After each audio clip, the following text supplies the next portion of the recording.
Samantala, bilang pangalawang Pangulo ng Pilipinas, nagpaalala ang isang kongresista na may pananagutan si Vice President Sara Duterte sa bawat Pilipino, lalo na sa napipinto nitong impeachment trial.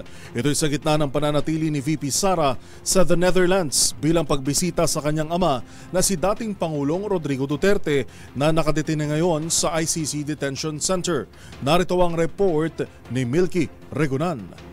Naunawaan ng isa sa miyembro ng 11-man House Prosecution Panel ang pananatili ni Vice President Sara Duterte Carpio sa The Hague, Netherlands para asikasuhin ang kanyang ama.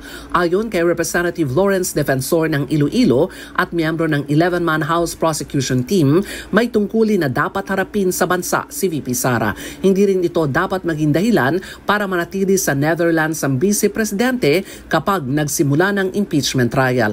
Paliwanag ni Defensor, ang detention sa Netherlands ay hindi issue kay Pangulong Rodrigo Duterte, kundi issue at kaso ng marami nating makababayan na biktima na madugong war on drugs ng nagdaang administrasyon. Hindi rin anya ito simpleng kaso ng murder o homicide. Ito anya ay crimes against humanity o laban sa sangkatauhan. Sabi ni Defensor, hindi dapat pabayaan ni VP Sara ang kanyang tungkulin, higit ang kanyang responsibilidad, lalo ng pananagutan bilang sitting Vice President. Mas makabubuti anyang bumalik na sa Pilipinas si VP Sara, kasabay ang paalaran ng Defensor na mayroon siyang pagkakataon para depensa ng kanyang sarili sa Senate Impeachment Court. Ang pagkakataong ito anya hindi na ibigay sa pamilya ng libu-libong biktima ng extrajudicial killings sa panahon ng kanyang ama.